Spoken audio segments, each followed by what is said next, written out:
The fifth key to happiness is about motivating our horse to do what we want them to do without force. Using any force to get what we want with our horse causes resistance, that causes body tension, that gets in the way of us being a good rider.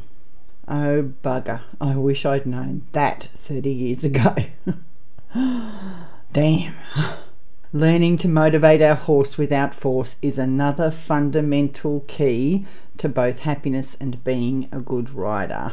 This My Grass game in this lesson is just one way of getting creative about motivating our horse differently. And when we can get our horse to do what we want without force around food, then we have really nailed it. There's Simone getting dragged around by Sirocco. Getting dragged around by a horse is frustrating and can be scary, and it's often dangerous as well. What I'm looking for in the My Grass game is that when I say My Grass, I want my horse to pick his head up, say, yes ma'am, I'm ready to do whatever you want me to do, but that's clearly not happening here. So Simone has to tap the ground with a stick. He picks his head up. Now she's going to take him off to some new grass to eat. If you pull on your horse, then you're teaching your horse to pull on you. So here's Simone showing you another way to get Sirocco's head up without pulling. Notice she's stroking the rope. She's stroking it quite firmly. She's turning her body, rotating her body from side to side. That's helping her not pull on a horse. Still not working, so she's going to slap a leg with the rope. Up his head comes. You could slap your leg with your hand. Simone loves to cuddle a horse, and off she takes him to a new piece of grass. Thinks that Sirocco likes the cuddles too. So here's Simone showing you a different way of getting his head up. She said the words My Grass, it didn't work. She stroked the rope, it didn't work. Now she's stamping her feet beside his head and taking him off to a new piece of grass.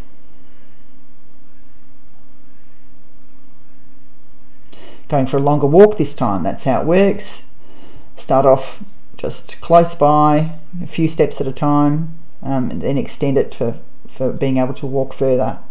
This time he went down when she asked him to put his head down. Here's another way of getting your horse's head up. She said the words My Grass, it didn't work. Now she's scuffing at beside his head. I promise you she didn't kick him. There's no way we would be doing something like that. She's scuffing the ground beside a horse's head, then she's turned him around, and off they go to a new piece of grass. Now Sirocco can stand there for a little bit longer. Good job, progress. Whoops, can't hold it for too long. I would have let the rope slide out of my hand at that point, but never mind. And around he goes. And then she's going to ask him to stand there without eating for a bit longer.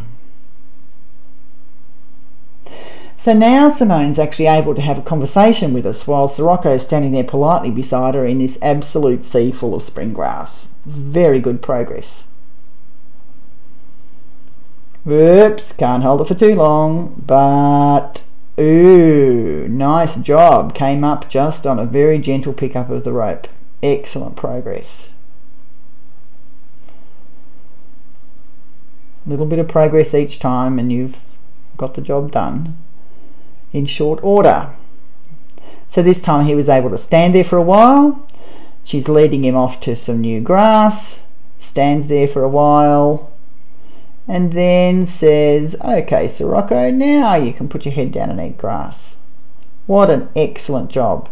This whole process took about an hour. Did you notice how happy Sirocco became to do what Simone wanted? That's creative motivation. It took a few days with this very food motivated horse for Simone and Sirocco to get good at this. There are many other ways to motivate a horse without force too, and if you want to be a good rider, if you want to be a brilliant rider, then getting your horse to be happy to do what you want them to do so that you can do it together without force is one of the shortcuts to brilliant riding.